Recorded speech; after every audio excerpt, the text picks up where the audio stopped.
Everyone and welcome to जैबनिया talks. आज हमारे साथ जो व्यक्ति हैं वो एक फिल्म प्रोड्यूसर हैं, लर्निंग एंड डेवलपमेंट एक्सपर्ट हैं, एक स्क्रीन राइटर हैं, एक वेल नोन ऑथर हैं और एक एंटरटेनमेंट पोर्टल है, उस एंटरटेनमेंट पोर्टल को वो ओन करते हैं और इनके लिखे हुए कोट्स को लोग पसंद करते हैं, ट्वीट करते हैं। इनकी लिखी हुई किताबें बेस्ट सेलर हैं। जी हाँ, मैं बात कर रहा हूँ डॉक्टर नित्य प्रकाश की और मैं स्वागत करना चाहूंगा डॉक्टर नित्य प्रकाश का। डॉक्टर साहब, आपका बहुत बहुत स्वागत है। Thank you so much Raghav, thank you for having me. Sir, इतना सारा है आपके बारे में और मैं चाहूंगा कि आज जितनी सारी चीजें आपने की हैं अभी तक लाइफ में, वो सारी परत दर परत आप आज हमसे डिस्कस करेंगे और हम सबको आपसे कुछ ना कुछ सीखने का मौका मिलेगा। तो सर, मैं यही जानना चाहूंगा कि बचपन आपका कैसा रहा है और कहाँ से आपने शुरुआत करी थी? तो राघव, मैं लखनऊ शहर में मेरा जन्म हुआ, मेरी पैदाइश और मेरा पूरा जो मेरा बचपन से लेकर मेरी जवानी तक पूरा लखनऊ शहर में सिटी ऑफ नवाब्स में बीता है। और मैं एक ऐसे परिवार से आता हूँ जहाँ पर पे मेरे पिताजी की मृत्यु हो गई थी जब मैं 2 वर्ष का था। और उनकी मृत्यु के बाद में वो सरकारी मुलाजिम थे, सरकारी आवास मिला हुआ था उन्हें। उनकी मृत्यु के बाद में मैं और मेरा परिवार असहाय हो गए। हमारे पास में कुछ भी नहीं था। तो मैं अपने घर में सबसे छोटा हूँ और मेरे से बड़ी 5 बहनें हैं। और जब मेरे पिताजी की मृत्यु हुई, उसके बाद में हमारे पास में कोई ज़रिया नहीं था इनकम का। तो ऐसा हुआ कि हमारे घर के लिए चंदा इकट्ठा होता था। एयरपोर्ट अथॉरिटी में मेरे पिताजी कार्यरत थे और उस चंदे से हमारा घर चला काफ़ी दिनों तक। उसके बाद में माताजी को अनुकंपा नियुक्ति, जो कंपैशनेट ग्राउंड्स पे मिलती है गवर्नमेंट जॉब्स में, वो मेरी माताजी को नौकरी मिली। और फिर वहां से हमारी फैमिली को एक न्यू लीज ऑफ लाइफ जो बोलते हैं ना, एक नया जीवन मिला और फिर हमने जीना शुरू किया। बचपन आर्थिक हालातों से अगर देखा जाए तो बहुत डिफिकल्ट था। मुझे आज भी याद है कि मेरा लखनऊ के कॉन्वेंट स्कूल में दाखिला हुआ था, पर वहां पर पे दाखिला होने के बावजूद भी बहुत स्ट्रगल करना पड़ता था पढ़ाई को लेकर के, क्योंकि रिक्वायरमेंट्स बहुत होती हैं एक कॉन्वेंट स्कूल में। अगर आप जाते हो एक्स्ट्रा करिकुलर एक्टिविटीज और बहुत सारी चीजों में आपके बहुत खर्चे हो। मुझे आज भी याद है कि जब मैं छोटा था तो ये होता था कि जनवरी फरवरी का टाइम होता था, क्योंकि मार्च और अप्रैल में नया सेशन स्टार्ट हो जाता और नए सेशन स्टार्ट होते थे तो नई किताबें लगती थी, क्योंकि आप नए क्लास में जाओगे। तो मुझे रिजल्ट की कभी फिक्र नहीं होती थी कि मैं कैसा करूंगा परफॉर्म। मुझे इस चीज की फिक्र होती थी कि मैं नए सेशन में जाऊंगा तो मेरे पास किताबें कहाँ से। तो जो सीनियर्स होते थे, किसी से जाकर एक किताब, किसी से दूसरी किताब, सेकंड हैंड बुक्स को लेकर के आते थे और फिर उससे जो पूरी किताबें होती थी, जो पूरा सिलेबस की किताबें होती थी, वो मिलती। वो एक टाइम है जब मैं सेकंड हैंड बुक्स को लेकर के पढ़ाई करता था। और आज वो टाइम है कि मैं नई किताबें लिखता हूँ और उसमें ऑटोग्राफ करके लोगों को। तो वो थोड़ा-सा लाइफ में मुझे लगता है कि जब परेशानियों के काले बादल आते हैं, तो भगवान आपको सूरज भी दिखाता है, आपकी ज़िंदगी में प्रकाश भी फैलाता है। और मेरी ज़िंदगी में भी प्रकाश आया और आज भगवान की कृपा है कि मैं एक ऐसी ज़िंदगी जी सकता हूँ जहाँ पर पे मुझे, अगर बाहर में जाता हूँ, कोई चीज़ खरीदता हूँ, तो मुझे शायद उसका टैग प्राइस देखने की ज़रूरत नहीं पड़ती। और मैं अपने हिसाब से, अपने मुताबिक एक अच्छी लाइफ जी रहा हूँ। जी, तो काले बादलों के बाद सूरज की रोशनी जरूर आती है और आपकी लाइफ में भी आपकी मेहनत से वो रोशनी आई है। और इसी मेहनत को मैं सर चाहूंगा कि मेरा अगला प्रश्न आपकी मेहनत से रिलेटेड है कि ये जो काले बादल थे आपकी लाइफ में, ये कैसे छटे? किस तरह से आपने रियलाइज किया कि मुझे ये लाइन पकड़नी है और आप उस लाइन पे चले? क्योंकि मैं देख पा रहा हूँ कि लाइफ में आपके बहुत सारे वेरिएशंस हैं। लोग एक जगह स्टक हो जाते हैं, बट आपने मल्टीपल चीजों को पकड़ के रखा हुआ। तो राघव, क्या हुआ कि मैंने 11th-12th में पीसीएम कंप्यूटर साइंस लिया था और ज्यादातर जो पीसीएम कंप्यूटर साइंस के स्टूडेंट्स होते हैं उनका एक ही लक्ष्य होता है कि उन्हें इंजीनियरिंग करनी है। बट मेरा हमेशा से ये माइंडसेट था कि मुझे इंजीनियरिंग नहीं करनी है, क्योंकि मेरी फैमिली की कंडीशन भी ऐसी नहीं थी कि मैं कॉलेज में जा करके वहां से इंजीनियरिंग करूं। और सरकारी कॉलेज में दाखिला लेने का मतलब है कि आपको 1-2 साल ड्रॉप करके तैयारी करके फिर उसके बाद में आपको एडमिशन मिले। तो मेरा हमेशा से बिल्कुल माइंडसेट था कि मुझे वो नहीं करना। तो मैं बीसीए करना चाहता था और मेरा लखनऊ यूनिवर्सिटी में BCA में दाखिला हुआ। मैंने डिपार्टमेंट ऑफ कंप्यूटर साइंस से मैं पढ़ा हूँ। और अब तो मुझे बहुत गर्व होता है ये बताते हुए कि लखनऊ यूनिवर्सिटी के हॉल ऑफ फेम में भी मुझे इंक्लूड किया गया है लास्ट ईयर। और उसके अंदर लखनऊ यूनिवर्सिटी से मैंने BCA किया और मैं वहाँ का गोल्ड मेडलिस्ट था। जब मैंने लखनऊ यूनिवर्सिटी से गोल्ड मेडल मुझे वहां से मिला, तो उसी साल मेरा कैंपस प्लेसमेंट में 3 ऑर्गेनाइजेशंस में मेरा सिलेक्शन हुआ। एक बैंक ऑफ अमेरिका, दूसरा HCL और तीसरा माइक्रोसॉफ्ट। तो मैंने HCL इनफैक्ट ज्वाइन भी किया था नोएडा में, लेकिन जब मैं नोएडा गया तो मैं वहाँ का जो लाइफस्टाइल था उसको मैंने देखा, मुझे लगा मैं इस हिसाब का नहीं हूँ। मैं छोटे शहर से आता हूँ और इस शहर में इस लाइफस्टाइल में मुझे ढलने में बहुत टाइम लगा। तो मैं चाहता था कि मैं लखनऊ में ही रहूं कुछ टाइम तक और वहीं पे अपनी लाइफ जीऊं। तो माइक्रोसॉफ्ट की माइक्रो फाइनेंस कंपनी है जिसका नाम है माइक्रोसेफ, जो लखनऊ में जिसका हेड ऑफिस है। तो मैंने माइक्रोसेफ ज्वाइन किया और उनकी नॉलेज मैनेजमेंट विंग को ज्वाइन किया। वही टाइम था कि जितने मेरे बाकी के फ्रेंड्स थे वो बाकी कॉम्पिटिटिव एग्जाम्स के पेपर्स दे रहे थे। तभी मेरे कुछ फ्रेंड्स ने बताया कि बैंक पीओ का एग्जामिनेशन है नित्या, तो उसमें दे।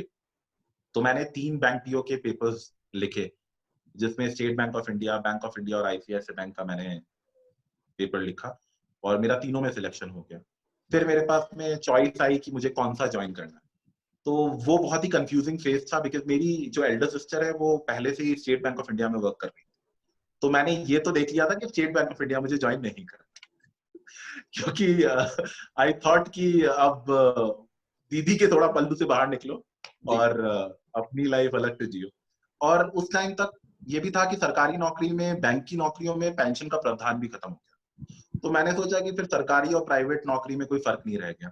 ICICI बैंक में ये एडवांटेज मुझे लगी कि वो जब हम वहां पे डिग्री कर रहे थे तो उसके साथ में वो PGDP करा रहे थे मणिपाल यूनिवर्सिटी से, और मैं आगे की पढ़ाई करना चाहता था। तो पोस्ट ग्रेजुएशन मणिपाल यूनिवर्सिटी से मेरा हुआ।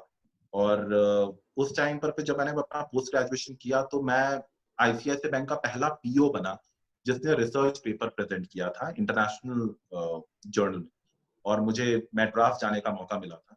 और उस टाइम पर ICICI बैंक में इंटरनली बहुत नाम हुआ। उस समय हमारे चेयरमैन हुआ करते थे KV कामत साहब, जिनका अभी बताया जा रहा है कि शायद वो भारत के अगले फाइनेंस मिनिस्टर हो सकते हैं। तो KV कामत सर के साथ मुझे 3 दिन बिताने का मौका मिला था ICICI बैंक की तरफ से, और उसने मेरी लाइफ को बहुत बदला। और मेरा इनफैक्ट जो मेरी जब प्लेसमेंट हुई ICICI बैंक में आफ्टर PGDP PO की जब ट्रेनिंग के बाद में, तो मुझे ICICI बैंक की टॉप मोस्ट विंग मिली जो थी एलीट ट्रेड एंड रिलेशनशिप।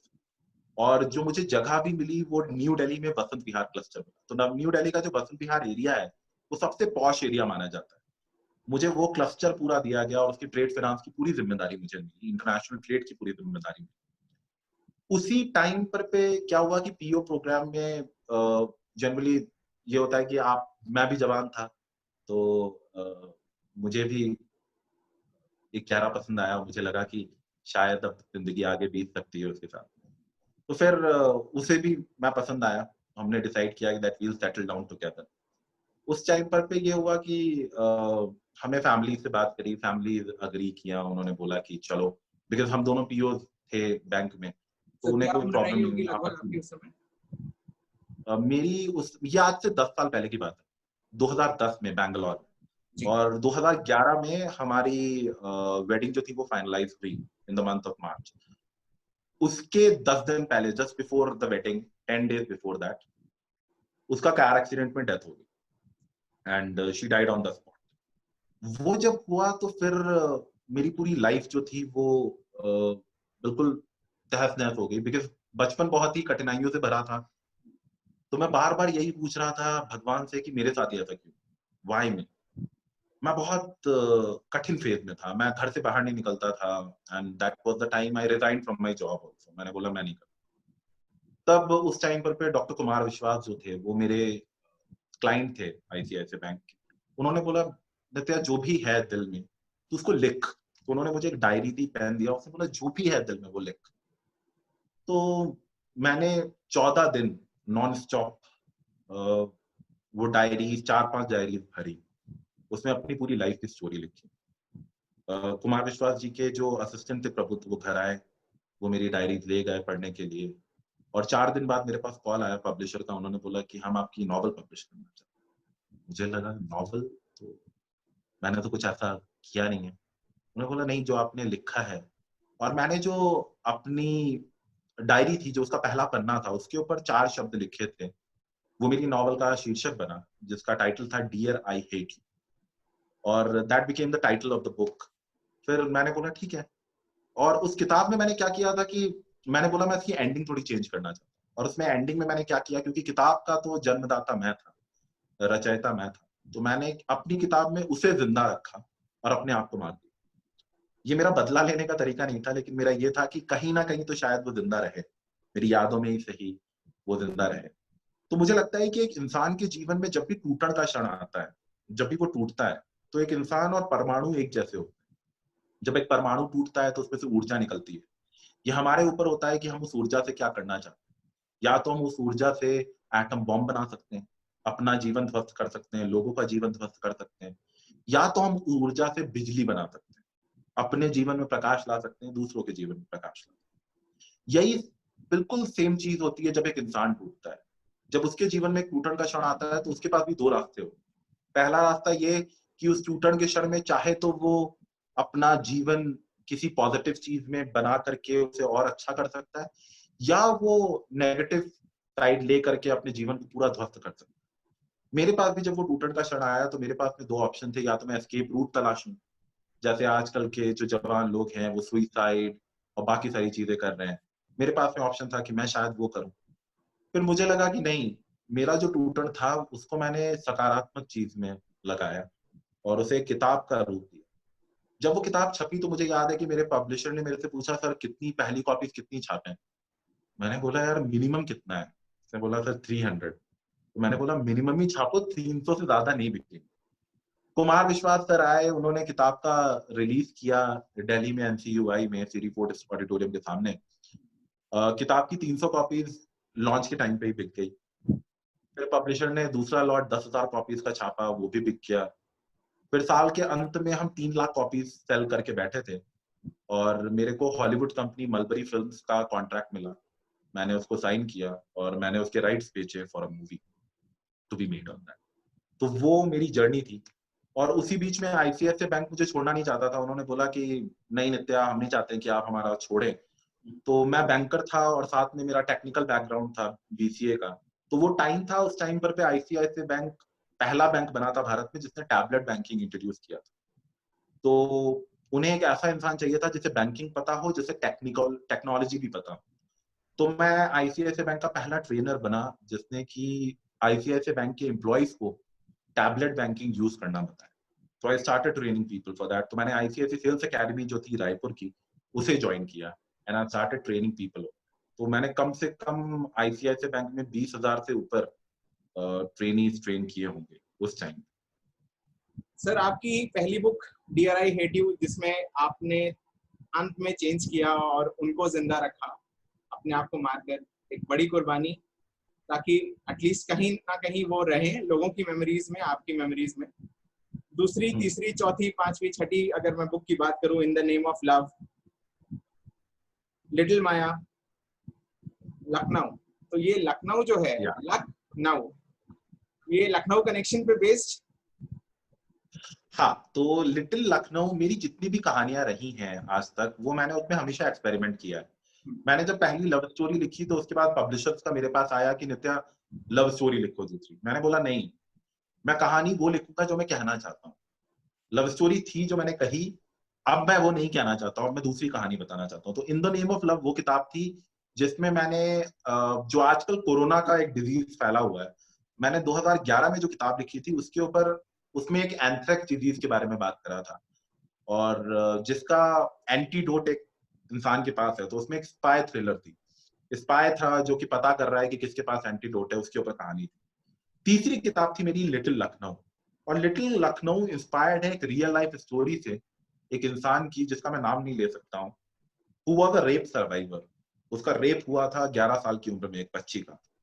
हम हमेशा बात करते हैं रेप के बारे में या रेप से रिलेटेड स्टोरीज के बारे में, और उनमें हम बात करते हैं कि एक रेप विक्टिम को, उसके साथ वो हादसा होता है और उसके बाद में हम भूल जाते हैं कि उसके साथ हुआ क्या। तो मैंने वो रेप सर्वाइवर की स्टोरी बताई है कि उसके साथ एक हादसा होता है, लेकिन उस हादसे के बाद उसकी जिंदगी रुकती नहीं। उसकी जिंदगी में जो सकारात्मक चेंजेस आते हैं, जो अपनी जिंदगी को वो बनाने में लगाती है, उसकी कहानी है लिटिल लखनऊ। तो ये चाइल्ड साइकोलॉजी के ऊपर है कि 11 साल की बच्ची और एक 13 साल का उसका दोस्त, जो उसकी फ्रेंड के साथ एक हादसा हुआ है, रेप जैसा हादसा, और वो 13 साल का बच्चा समझ नहीं पा रहा है कि उसके साथ क्या हुआ है, उसकी फ्रेंड स्कूल आना क्यों बंद कर देती है। तो वो उसकी स्टोरी है। और फिर वो 15 साल बाद उस लड़की से मिलता है, तो वो मिस यूनिवर्स बन चुकी है और उसकी पूरी जिंदगी चेंज हो चुकी है, और वो समझ नहीं पा रहा है कि उसकी लाइफ में ऐसा हुआ क्या। तो this is the story about little Lucknow. तो पूरा जो स्टोरी है वो लखनऊ के स्कूल की है, जहां पर पे 2 बच्चे हैं।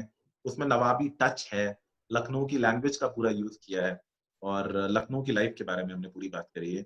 और इनफैक्ट मेरी अभी बात भी चल रही है अमेजॉन प्राइम की सीरीज के लिए, तो बहुत जल्दी हो सकता है कि आप लिटिल लखनऊ को एक अमेजॉन प्राइम की सीरीज के रूप में भी देखेंगे। तो कुछ प्रोडक्शन हाउसेज हैं जिन्होंने अपना इंटरेस्ट जताया है, तो बहुत जल्दी हो सकता है कि हम उसे एक अमेजॉन प्राइम सीरीज के रूप में लेकर के। बहुत बहुत शुभकामनाएं हैं सर आपको, और हम आपका शुक्रिया भी अदा करना चाहेंगे कि आपने मुझे इस काबिल समझा कि आप इस YouTube चैनल पे आपने इस न्यूज़ को ब्रेक किया है, और बहुत बहुत थैंक यू सर। शुभकामनाएं हैं। हम चाहेंगे उसको हम Amazon प्राइम पे देखें। सर एक चीज मुझे पूछनी थी कि ये राइटिंग का जो शौक आया आपको, और आपने इतनी सारी किताबें लिखी, आगे मैनेजमेंट पे भी किताब लिखी है जिस पे मैं अभी बात करूंगा, ये जो राइटिंग का आपको हुआ कि नहीं मुझे लिखना है, क्या आप बचपन से कुछ लिखते आ रहे थे, या फिर जब कुमार विश्वास जी ने आपको मोटिवेट किया कि नहीं मुझे लिखना, तुम्हें लिखना चाहिए नित्या, लिखो, अपने आप को एक्सप्रेस करो, तब आपको लगा कि नहीं मुझे लिखना चाहिए? तो मेरा पहला आर्टिकल टाइम्स ऑफ इंडिया में पब्लिश हुआ था जब मैं 9 साल का था, और वो भी वैलेंटाइंस डे के ऊपर था। तो मैं 9 साल की उम्र से लिख रहा हूँ। तो मेरे बीच बीच में टाइम्स ऑफ इंडिया में पीपल स्पीक नाम का कॉलम आता था, उसमें मैं हमेशा भेजता रहता था, तो उसमें पब्लिश होता था। और सबसे बड़ा जो मेरी लाइफ में चेंज आया जब मैंने 11th-12th में अपना स्कूल चेंज किया, आई जॉइंड एसकेडी एकेडमी। उस टाइम पर मैं वहां पे हेड बॉय था, और जो मेरी इंग्लिश टीचर थी उन्होंने मुझे बहुत मोटिवेट किया in order to write and express myself. Then that was the time कि जब मैंने लिखना स्टार्ट किया, उसको सीरियसली लेना स्टार्ट किया। और मैं लिखता था, मैं दिखाता था उस चीज को लोगों के सामने पढ़ के, पोएम्स, पोएट्रीज, छोटे छोटे शायरी वगैरह, वो मैं लिखा करता था। तो उससे मेरा जो मोराल था वो भी बहुत बूस्ट हुआ, बिकॉज मेरे को मौका मिलता था। जब आप हेड बॉय होते हैं स्कूल के, तो आपको बोलने का बहुत मौका मिलता है, आपको अपने आप को रिप्रेजेंट करने का बहुत मौका मिलता है। तो उसने मुझे बहुत कॉन्फिडेंस दिया कि मैं लोगों के पास जाऊं, उनसे इंटरेक्ट करूं, उनसे बातें करूं। तो वो जो कॉन्फिडेंस था, उसने मुझे जब इतना कॉन्फिडेंस मिल गया, जब आप कॉलेज कैप्टन बनते हैं, इतना कॉन्फिडेंस मिल जाता है कि फिर आपको डर नहीं लगता, आपको हिचक नहीं रहती। तो वो जो कॉन्फिडेंस था वो मुझे वहां से मिला, और मैंने राइटिंग को फिर सीरियसली परस्यू करना स्टार्ट किया। लेकिन जो मेरा बोलूंगा कि मैं पब्लिश्ड ऑथर का जो टैग था, वो मुझे आईसीआईसीआई बैंक में जब मैंने पेपर प्रेजेंट किया, तब मुझे वो पब्लिश्ड ऑथर का टैग मिला उस टाइम। तो मेरा जो पहला पेपर था वो माइक्रो फाइनेंस के ऊपर था, और दूसरा बैंकिंग पे था। तो इनफैक्ट आईसीआईसीआई बैंक में जो पीजीडीबी का दौरान था, उसमें मैंने 2 पेपर्स प्रेजेंट किए थे। और मैं यहाँ पर नाम लेना चाहूंगा ब्रिगेडियर सिवाज का, जो आईसीआईसीआई बैंक के डायरेक्टर थे। अभी इस समय वो वाइस चांसलर हैं इन दिस यूनिवर्सिटी ऊना में। उन्होंने मुझे बहुत मोटिवेट किया, उन्होंने मुझे बहुत सपोर्ट किया। और मैं मानता हूँ कि आपको मेरी किताबों के ऊपर मेरा नाम दिखता होगा, लेकिन उस नाम के साथ में बहुत सारे लोगों का नाम और जुड़ा हुआ है, जिसमें मेरे टीचर्स, मेरी माताजी, मेरे पेट, मेरे परिवार के जो सदस्य हैं, मेरे दोस्त, उन सबका बहुत बड़ा योगदान। तो नाम शायद आपको सिर्फ मेरा दिखे, डॉक्टर नित्य प्रकाश का, लेकिन बाकी उन सबके सहयोग के बिना मैं कुछ नहीं। मैं उनको थैंक कहना चाहूंगा आपके इस इंटरव्यू के माध्यम से, कि thank you so much everyone, कि आप सबने मुझे, मेरे अंदर अपना जो हिम्मत है वो बरकरार रखी और मुझे आगे बढ़ाया, मुझे प्रोत्साहित। और बहुत सारे लोगों का सहयोग रहता है तभी एक इंसान पहुंचता है, और आप सर बहुत हम्बल हैं, बहुत मॉडेस्ट हैं, जो कि आप एक्सेप्ट कर रहे हैं और उनका नाम ले रहे हैं। यूजुअली इंसानों के अंदर मैं की भावना आ जाती है, और मुझे बहुत अच्छा लग रहा है ये देखकर कि आप बहुत जमीन से जुड़े हुए हैं, और वो मैं वाला फैक्टर अभी नहीं आया है। सर एक सवाल और था मेरा, जो आपकी मैनेजमेंट में बुक रही है 9 मिनट्स मैनेजर, जी मैनेजमेंट से रिलेटेड आज के अगर यूथ को देखा जाए तो सबसे ज्यादा अगर उन्हें कहीं प्रॉब्लम आती है तो आती है अपनी लाइफ को मैनेज करने में।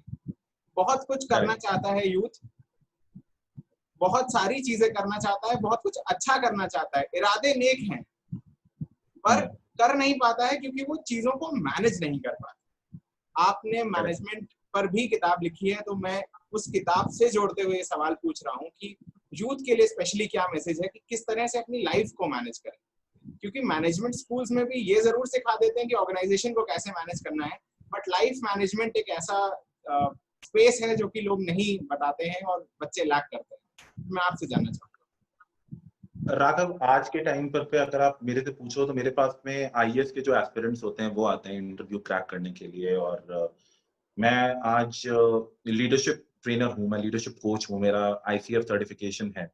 सो मैं कोचिंग सर्टिफिकेशंस मैंने किए हुए हैं।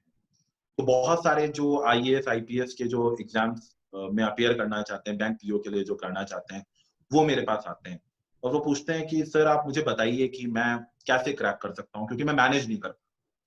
सबसे बड़ा जो प्रॉब्लम होती है वो ये होती है कि उनके पास में एक गोल होता है जो वो अचीव करना चाहते हैं, लेकिन उस एक गोल को अचीव करने के लिए हम सबसे बड़ी चीज भूल जाते हैं कि हमें एक बड़े गोल को अचीव करने के लिए शॉर्ट गोल्स बनाने बहुत जरूरी है। अगर आपके पास में शॉर्ट टर्म गोल्स नहीं है और उनकी टाइमलाइन नहीं है, तब आप उनको अचीव नहीं कर सकते। जैसे गोल्स के लिए हमारे पास एक डेफिनेशन होती है जिसे बोलते हैं हम स्मार्ट। स्पेसिफिक होने चाहिए गोल्स, मेजरेबल होने चाहिए गोल्स, अटेनेबल होना चाहिए, रियलिस्टिक होनी चाहिए और सबसे इंपॉर्टेंट होने चाहिए टाइम बाउंड। तो मुझे लगता है सक्सेस जो है वो एक जर्नी है जो कि नेवर एंडिंग जर्नी, उसमें वेरियस डेस्टिनेशंस आते हैं। वैसे ही आपकी गोल की जो जर्नी है, जैसे आपको आईएएस ऑफिसर बनना है या आपको एमबीए में एडमिशन लेना है अहमदाबाद, वो आपका एक गोल है जो आप अचीव करना चाहते हैं। आप एकदम से उसकी तैयारी नहीं कर सकते। उसके लिए आपको शॉर्ट टर्म गोल्स बनाने पड़ेंगे कि मुझे इंग्लिश बेटर करनी है, मुझे स्पोकन कम्युनिकेशन अच्छी करनी है, मुझे जनरल स्टडीज बेटर करनी है, मुझे अपनी जीके इंप्रूव करनी है, I need to watch at least 1 hour of news on a daily basis. तो वो आपको निकालना है। तो आपको शॉर्ट टर्म गोल्स जब तक हम नहीं बनाएंगे, जो मेरा 9 मिनट्स मैनेजर की जो किताब है वो यही बताता है कि अगर आप 9-9 मिनट के स्लॉट्स में अपनी चीजें एक्टिविटीज करते हैं, उनको डिफाइन करते हैं, तो आप किसी भी चीज को अचीव कर सकते हैं। आपको एक सिलेबस कंप्लीट करना है, उसमें 35 चैप्टर्स हैं, divide them in a slot of 9-9 minutes. क्योंकि एक ह्यूमन बीइंग की जो रिटेनिंग कैपेसिटी होती है वो 9 सेकंड से ज्यादा नहीं होती। वो 9 सेकंड में उसका ध्यान इधर हो जाता है, वो दूसरी जगह चला जाता है। तो अगर आपकी 9 सेकंड रिटेनिंग कैपेसिटी है तो आप एक साथ 1.5-2 घंटा नहीं पढ़ सकते। आपको 9 मिनट के बाद एक ब्रेक चाहिए होगा और आप उस ब्रेक को लीजिए। इधर गो आउट और ब्राउज योर मोबाइल फोन और डू एनीथिंग, बट आपको गोल्स को शॉर्ट टर्म गोल्स में डिवाइड करना चाहिए, एक एजेंडा बनाना चाहिए और उस एजेंडा के साथ में एक टाइम रखना चाहिए और ऑलवेज मेक श्योर कि आप रियलिस्टिक टाइम रखें। चाणक्य ने कहा है, संतुष्टा द्विजा नष्टा, असंतुष्टा ईव पार्थ। इसका मतलब है जिस समय एक मनुष्य अपने आप से संतुष्ट हो जाता है, उसका जीवन मृत के समान हो जाता है, पार्थिव हो जाता है। तो मृत मत बनिए। Dissatisfaction is the key to success. मैं कोई भी किताब, अगर मेरे से कोई पूछता है ना आपकी फेवरेट किताब आपने जो लिखी है कौन सी है, तो मैं हमेशा यही बोलता हूँ वो मैंने आज तक लिखी ही नहीं, मैं लिख रहा हूं।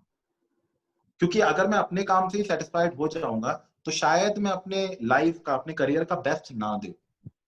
तो डिससेटिस्फैक्शन बहुत जरूरी है और जितना हम अपने अपने कार्यों से डिससेटिस्फाइड रहेंगे उतना ज्यादा जीवन में आगे। लाइफ से सेटिस्फाइड रहिए लेकिन अपने काम से हमेशा हमेशा डिससेटिस्फाइड, वही आपको आगे लेकर के। और आपने मुझसे एक चीज पूछी थी राघव की, सर लाइफ में उतार चढ़ाव आते रहते हैं, हम हमेशा मेरी लाइफ में जब वो फेज आया था मैंने इसके बारे में बात भी करी थी। मैंने बोला था कि मैं बार बार पूछता था व्हाई मी, मैं भगवान से पूछता रहता था मेरे साथ ही ऐसा क्यों। तो मुझे ये लगता है कि सबसे इंपॉर्टेंट चीज जो हमारी जिंदगी में होती है वो ये होती है, भगवान परेशानियां उसी को देता है जिसके ऊपर उसे भरोसा होता है कि ये उस परेशानी का हल निकाल ले। भगवान नसीब उनका लिखकर नहीं भेजता है जिनका उन्हें यकीन होता है कि ये इस काबिल है कि अपना नसीब खुद लिख ले। तो ये चीज जरूरी है। तो हमें अपने आप पे, हमें अपनी हिम्मत पे, हमें अपने ऊपर भरोसा होना चाहिए कि हम कर सकते हैं। और फेथ जब आपको अपने ऊपर आएगा ना, तब आप लाइफ में अच्छा करेंगे। और एक चीज मैं और बोलना चाहूंगा, हम अपने आप को हमेशा कंपेयर करने लगते हैं कि वो बहुत अच्छा कर रहा है। मेरे साथ के बच्चे जो हैं आज आईएएस हैं, आईपीएस ऑफिसर हैं, इनफैक्ट मेरा बेस्ट फ्रेंड आईपीएस ऑफिसर है। लेकिन वो जानते हैं, वो मेरे से बोलते हैं, नित्या मैं चाहता हूँ तेरी लाइफ होती मेरी, मैं चाहता हूँ, मैं तेरी लाइफ जीना चाहता हूँ। They come and talk to me कि यार तेरी बहुत ग्लैमरस लाइफ है, हमारी लाइफ में तो सक्सेस है लेकिन फेम नहीं है, तेरी लाइफ में फेम भी है, सक्सेस भी है, लोग जानते हैं। ये वैसी लाइफ चाहिए हमें कि लोग भी जाने, विकिपीडिया पे पेज हो, they talk about like this. तो वो चीज अच्छी लगती सर आपको अवार्ड मिला था करमवीर पुरस्कार, है। जी एंड उसके बारे में हम थोड़ा सा जानना चाहेंगे कि उसके पीछे की क्या स्टोरी रही है। अभी तक जितना भी आपने अपनी लाइफ के बारे में बताया है, मुझे भी ऐसा ही लग रहा है कि मैं किताब के पन्ने पलट रहा हूँ और हर एक चैप्टर में कुछ ना कुछ छुपा है, कुछ ना कुछ सीख छुपी है। तो ये जो आपको करमवीर पुरस्कार मिला था, उसके पीछे क्या जी। स्टोरी रही? तो राघव, मेरा सबसे जो बड़ी चीज रही है कि मैं जब से मैंने कमाना शुरू किया, मैंने अपनी आय का एक हिस्सा हमेशा डोनेशन में दिया है। इनफैक्ट बहुत सारे लोग जानते नहीं है कि मेरी जो किताबों की जो रॉयल्टी आती है उसका 80%, कुछ किताबों की तो पूरी पूरी रॉयल्टी में डोनेट करता हूँ कैंसर पेशेंट्स और एजुकेशन ऑफ चिल्ड्रन और गर्ल चाइल्ड के ऊपर। तो मैं बहुत दिनों से ऐसा काम कर रहा था। और करमवीर पुरस्कार की जो टीम थी, उन्होंने मेरे से बात करी, उन्होंने मेरे से पूछा एक दिन, जो जेरोरो अल्मेडा जो उसके फाउंडर हैं, वो उन्होंने मेरे से पूछा कि नित्या क्या चल रहा है। उन्हें मेरे काम में बहुत इंटरेस्ट आया है। वो मेरे साथ गए, उन्होंने देखा कि मैं किस तरह के लोगों की मदद कर रहा हूँ, जो गांव देहात के जो लोग हैं, जिनके पास में ऑप्शन नहीं है पढ़ाई वढ़ाई करने का। तो मैंने एक इनिशिएटिव शुरू किया था जिसका नाम था स्कूल ऑन व्हील्स, जिसमें हम गांव देहात में स्कूल्स की फैसिलिटीज ले करके जाते थे। वीकेंड्स का जो टाइम होता था, जब हम घरों पे आम तौर पे इंसान आराम कर रहा होता था, हम उस टाइम पर पे गांव में जाते थे और बच्चों को पढ़ाते थे, उनको मुफ्त में पेंसिल, किताबें, कॉपियां बांटते थे। क्योंकि मेरा बचपन जो था वो बहुत, मेरे को किसी ने मदद करी, मुझे अपनी पुरानी किताबें दी, मेरी पढ़ाई आगे हुई। वैसे ही मैं चाहता था कि मैं भी लोगों की मदद करूं और मैं उनको किताबें गिफ्ट करना चाहता। करमवीर पुरस्कार की टीम को जब ये पता लगा, तो उन्हें लगा कि मैं एक अच्छा काम कर रहा हूँ और मुझे रिवॉर्ड और अवार्ड देना चाहिए उस चीज के लिए। तो यूनाइटेड नेशंस करमवीर पुरस्कार मुझे मिला 2016 का। और उसने बहुत रिकग्निशन दिलाई, लोग जानने लगे। एक स्मॉल टाउन बॉय जो था, इमेज जो थी वो पूरी चेंज हो गई, अवार्ड विनिंग उसकी। और अभी तक, इनफैक्ट लास्ट ईयर भी और अभी तक टोटल अगर मैं काउंट करूं तो I have one more than 100 awards, जिसमें 65 अवार्ड्स तो सिर्फ लास्ट ईयर थे मेरे। मैं 2019 में 65 अवार्ड्स मिले हैं। और इस साल बताते हुए मुझे बहुत गर्व हो रहा है कि इस साल मुझे पद्मश्री के लिए भी नामांकित किया गया। तो अभी इस साल मुझे पद्मश्री के लिए नॉमिनेट किया गया है गवर्नमेंट ऑफ। प्लस मुझे हेलन केलर अवार्ड जो है उसके लिए भी नॉमिनेट किया, राष्ट्र प्रेरणा अवार्ड और national pride award, face of the year award, ये कुछ अवार्ड्स हैं जो मुझे मिले हैं। इसके अलावा मैं नीति आयोग में मेंटर ऑफ चेंज के पद पर हूँ, जो मेरी एक ऑनररी प्रोफाइल है, जिसमें मैं स्कूल्स और कॉलेजेस जो नीति आयोग के हैं गवर्नमेंट ऑफ इंडिया के, जिसका एक अटल इनोवेशन मिशन चलता है, मैं उसमें भी मेंबर हूँ। तो मैं जो स्कूल्स एंड कॉलेजेस हैं मैं उनमें हेल्प करता हूँ, उनको गाइड करता हूँ, प्रिंसिपल्स को और टीचर्स को वहाँ के, कि आप पढ़ाएं कैसे, पढ़ाते कैसे हैं, बच्चों को कैसे इम्प्रूव कर सकते हैं। तो मैं उसमें काफी जुड़ा हूँ और काफी सारा गवर्नमेंट ऑफ इंडिया की तरफ से भी मैं काम करता रहता हूँ नीति। एक चीज जो मुझे आपसे सर आज सीखने को मिल रही है वो ये है कि अगर आपके अंदर कोई टैलेंट है तो उसे समाज की भलाई में जरूर लगाओ। अगर आपकी लोगों ने मदद की है तो हमारी भी जिम्मेदारी बन जाती है कि हम भी लोगों की मदद करें, and we should pass on the blessings, pass on the happiness. और हैप्पीनेस से ही रिलेटेड मेरा अगला क्वेश्चन है, जो आपकी रिसेंट बुक रही है हैप्पीनेस इन यू, उसके बारे में सर थोड़ा जी। सा जानना चाहेंगे आपसे। तो राघव, मेरी जो कोट्स हैं जो मैं लिखता आया हूँ अपनी किताबों से, वो मेरी कोट्स बहुत पॉपुलर हो गई थी और मुझे इसका पता नहीं था। मुझे तब पता चला जब मैंने देखा कि मिशेल ओबामा ने मेरी कोट को कोट किया है। I was more than happy कि somebody like Michelle Obama, the first lady of US, उन्होंने मेरी कोट को कोट किया। अगर आप ट्विटर पे जाएंगे और नित्या प्रकाश टाइप करेंगे तो आपको मेरी बहुत सारी कोट्स मिलेंगी जो लोग लिखते हैं। और यूट्यूब पे या गूगल पे अगर आप जाते हैं, नित्या प्रकाश कोट्स अगर टाइप करते हैं, तो मेरी हजारों कोट्स हैं जो आपको मिलेंगी। तो मैंने मेरे जो पब्लिशर थे उन्होंने बोला कि सर आप इनको कंपाइल क्यों नहीं करते? तो मैंने अपनी जितनी कोट्स थी, मेरी सारी बुक्स थे जो फेमस वंस, उनको मैंने कंपाइल किया। 2000 कोट्स को कंपाइल करके हमने एक बुक बनाई, हैप्पीनेस इज इन यू।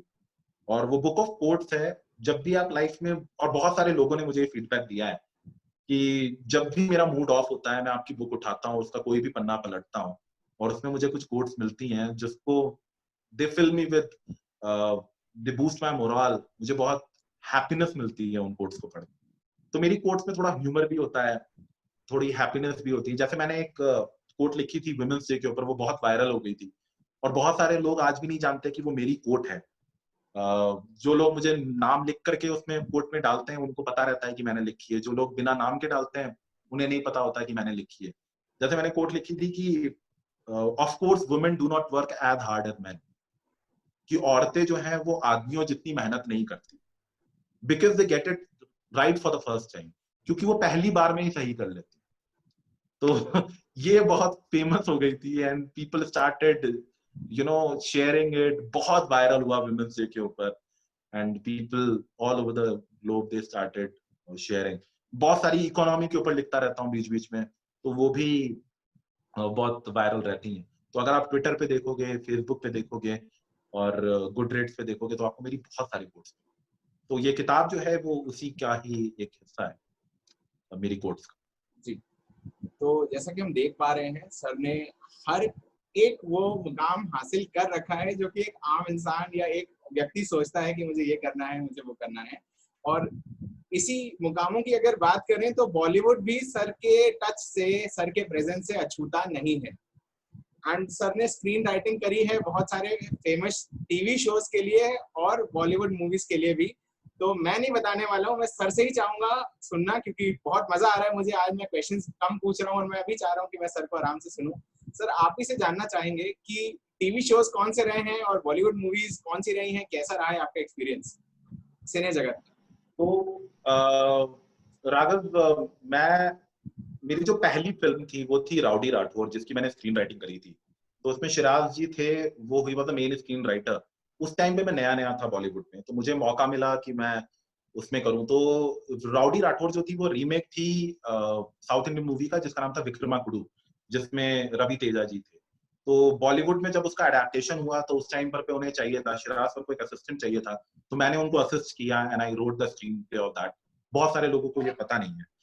फिर उसके बाद में मैंने जो है काफी जो टीवी सीरियल थे, जैसे एनडीटीवी गुड टाइम्स का रॉकी एंड मयूर का शो था, उसमें मैंने काफी टाइम काम किया घोस्ट हंटर्स के बारे में।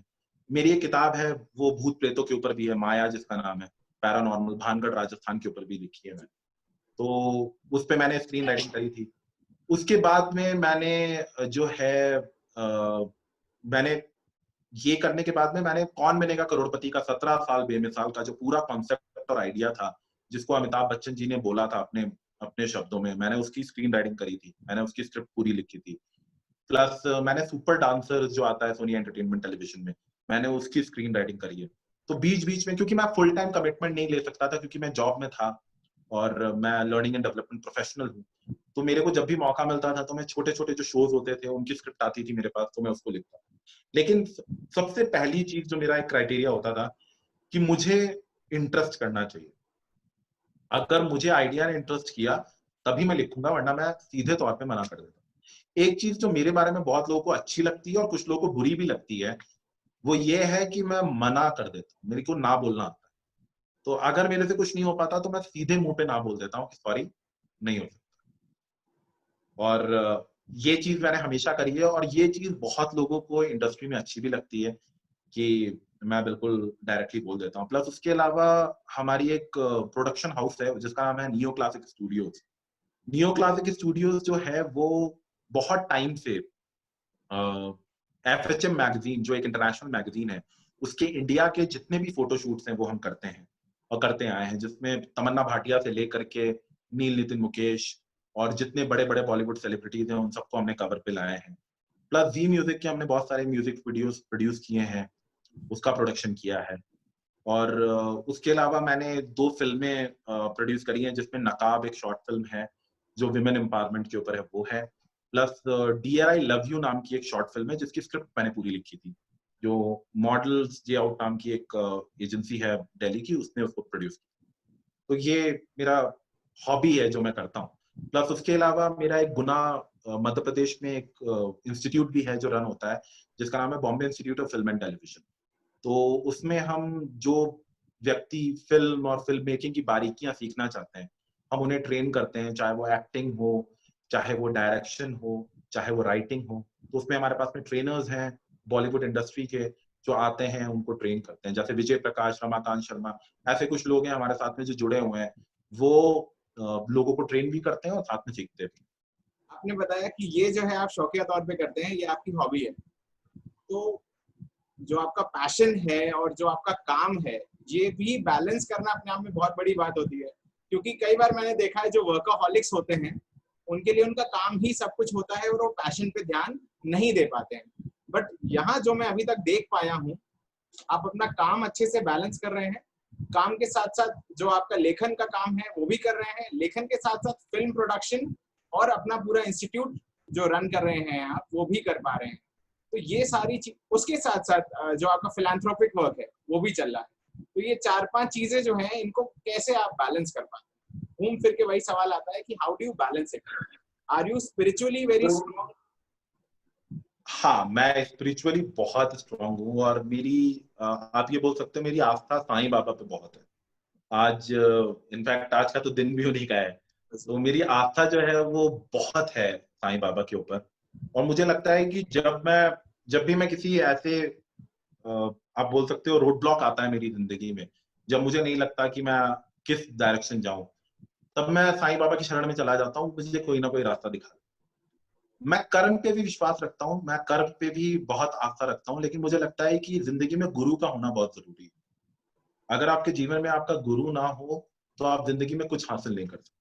सर एक कंक्लूडिंग रिमार्क, बस छोटा सा कंक्लूडिंग रिमार्क चाहूंगा आपका, जो भी लोग आपको देख रहे हैं। मेरे को लगता है राघव सबसे इम्पोर्टेंट है, जो कि मैंने पहले भी कहा, इंसान का खुद पे भरोसा होना। हम अगर खुद पे विश्वास नहीं करेंगे तो कोई दूसरा हम पे विश्वास नहीं करेगा। और जैसा कि मेरी किताब का शीर्षक है, हैप्पीनेस इज इन यू। बहुत सारे तरीके होते हैं, बहुत सारे जरिए होते हैं, हम ढूंढते रहते हैं कि हम हैप्पीनेस के जरिए ढूंढते रहते हैं। कुछ लोगों को लगता है मैं शॉपिंग कर लूंगा, मेरे को खुशी मिल जाएगी, मैं ये जॉब मिल जाएगी, मेरे को खुशी मिल जाएगी, मुझे ये मिल जाएगा, मुझे वो कर दूंगा, ये हो जाएगा। हर चीज का जो मूल मंत्र है वो ये है कि खुशी आपके अंदर है। आप अगर अंदर से खुश हैं, तो आपको हर एक चीज जो भी आप लाइफ में चाहेंगे वो आपको मिलेगी। और दूसरी सबसे इंपॉर्टेंट चीज जो मैं बोलना चाहूंगा, हमें खुशी डीले नहीं करनी चाहिए। जैसे क्रिकेट का मैच होता है या फुटबॉल का मैच होता है, अगर एक गोल होता है तो हम तुरंत सेलिब्रेट करते हैं। हम वेट नहीं करते कि एंड में जीतेंगे तब जाके सेलिब्रेट करें। वैसे ही हमें करना चाहिए कि लाइफ में जो छोटी छोटी हमें सक्सेस और विन्स मिलती हैं, हमें उसे सेलिब्रेट करना चाहिए। क्योंकि हमें पता है कि हमें उस सक्सेस को हासिल करने के लिए कितनी जद्दोजहद करनी पड़ी है, कितनी मेहनत। तो यही मेरा कंक्लूडिंग रिमार्क्स है। और Raghav, I must appreciate you कि आप ये बहुत अच्छा काम कर रहे हैं, जिसमें आप लोगों की स्टोरीज लोगों तक पहुंचा रहे हैं। और मैंने आपके कुछ इंटरव्यूज देखे और आई एम रियली इम्प्रेस्ड कि आप जो काम कर रहे हैं, continue to do that. My best wishes are. बहुत बहुत शुक्रिया सर, बहुत बहुत शुक्रिया। तो ये थे डॉक्टर नित्य प्रकाश। आज इतना कुछ सीखने को मिला है हमें डॉक्टर साहब से। अगर आपको ये वीडियो पसंद आया हो तो वीडियो को लाइक करें और शेयर करें उसके साथ जिसको आज इस वीडियो को देखने की सबसे ज्यादा जरूरत है। फिर मिलेंगे अगले एपिसोड में एक और नई हस्ती के साथ। Thank you for watching. Subscribe button दबाएं अगर आपको ये वीडियो अच्छा लगा। अगर आप किसी को जानते हैं जिनकी कहानी इंस्पायरिंग है तो हमें बताएं और हम उनकी कहानी दुनिया को बताएंगे।